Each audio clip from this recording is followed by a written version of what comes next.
The title of our story for today is Bru-ha-ha-ha-ha-ha Bru-hi-hi-hi-hi-hi. Story by Corazon Remigio. Illustrations by Roland Mechael Ilagan. Published by Adarna House. Believe it or not, my neighbor is a witch. Her name is Mrs. Magalit. Her hair looks dead and wiry. Her nostrils flare wide open. She stares at you with dagger eyes. But she has a beautiful set of teeth. They're white and they sparkle each time she laughs. Bra-ha-ha-ha-ha-ha! Bra-hi-hi-hi-hi-hi! Mrs. Magalit chuckles and cackles loudly when she watches comedians perform in the town plaza. Bra-hi-hi-hi-hi-hi! Bra-hi-hi-hi-hi-hi! She snickers and sniggers each time she gossips with Aling Mila. And when she finds children cute, her laughter shifts to a high-pitched tighter. Bra-hi-hi-hi-hi-hi! Bra-hi-hi-hi-hi-hi! She giggles shrilly while pinching my plump cheeks. Why did I say that Mrs. Magalit is a witch? It's not because she looks like one, nor is it because of her eerie laughter. It's because she refuses to enter our house each time a broom stands by the doorway. My grandma said, and may her soul be in heaven, that warlocks and witches are terrified of clean, spit polished, and spick and span houses. The broom bars them from entering, and there's another reason. She eats with her left hand, and that's how warlocks and witches eat, according to Grandma. I'm not really scared of Mrs. Magalit. I just don't like to see her at night.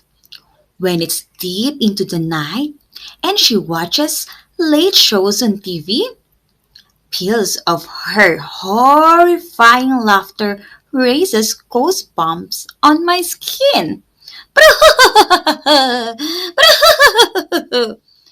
Her resounding guffaw shatters the night, and I feel the earthquake and tremble under me. Once, Mrs. Magalit tripped and her sparkling white teeth flew out of her mouth. Bru-ha-ha-ha-ha-ha! Bru-hi-hi-hi-hi! Bru-hi-hi-hi-hi! Bru-hu-hu-hu-hu-hu! The people around her chuckled and giggled, snickered and snickered, tittered, guffawed, crowed and cackled, chortled and warbled, and they seemed like warlocks and witches to me.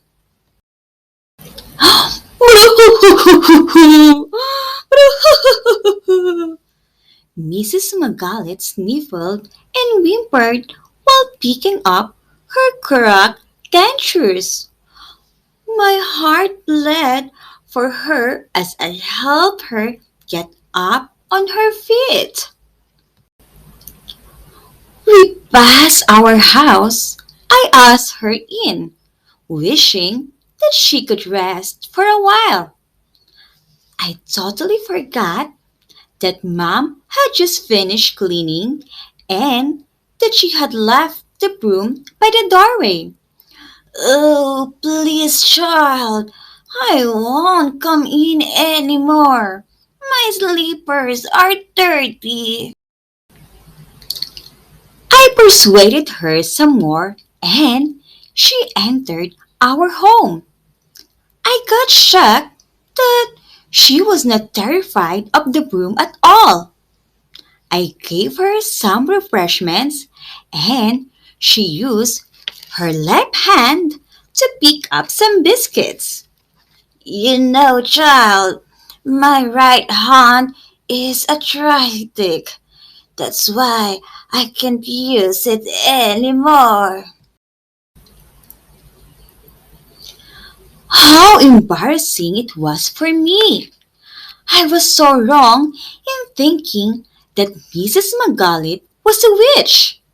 I stared at her and I noticed how old she was. Her gray hair seemed dry and lifeless. Her nostrils flared because she found it hard to breathe. She looked at people sharply because her eyesight was poor and cloudy. Oh, dear child, it's so hard to grow old alone. I lost my husband. I don't have children.